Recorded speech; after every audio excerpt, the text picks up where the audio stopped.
My name is Dawn Madabi Leach. I'm the interim chair of the National Aboriginal Economic Development Board, and I'm also the general manager of the Wabatak Business Development Corporation, and that's one of the members of a whole network across Canada of Aboriginal financial institutions who work closely with Nacca.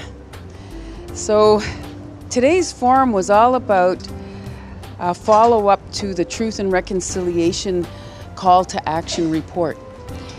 In that report, there were a lot of recommendations on how we as individuals can make a difference in addressing the issues that Indigenous people in Canada have faced as a result of colonialism.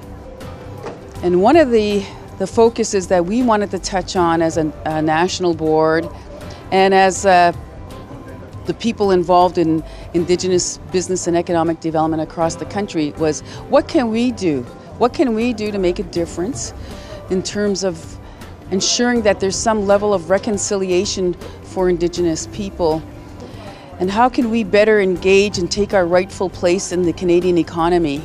And I think that looking at today's forum, I was so impressed by the caliber of speakers and the ideas that flowed, and the fact that we had so many experts in the audience, and we even brought experts from other countries. We had Karen Mundine with Reconciliation Australia, and we had one of the Truth and Reconciliation Commissioners, Dr. Wilton Littlechild, and he flew in from Norway today.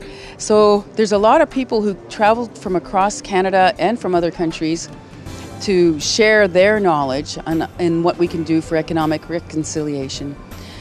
One of the things that I have been promoting ever since the TRC report came out is the development of reconciliation action plans.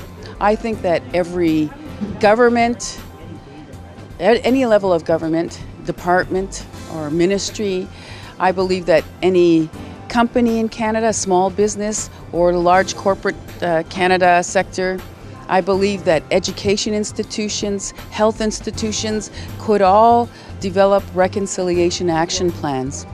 Part of those plans include training their boards, their staff about the history of colonization and what the impact that has had on Indigenous people. I think if we all worked on looking at ways to make Indigenous people more welcome in those institutions and in those companies and in those corporate operations, if we looked at ways to better engage us and involve us, we could have a positive impact on Canada's economy. We did a little study that showed that Canada's economy would grow by 27.7 billion if all Indigenous people were working at the same employment levels as mainstream Canadians. Wow, that's an amazing contribution to this economy. And we already contribute in many, many ways to this economy. Sometimes our people are seen as a drain, but if you look at it, we are giving so much to this economy in many ways. And of course, the revenues that are generated from our natural resources and our lands and territories have been supporting this country for a long time. Well, it's about time Indigenous people are part of that economic growth. And I think today we came up with some really good plans.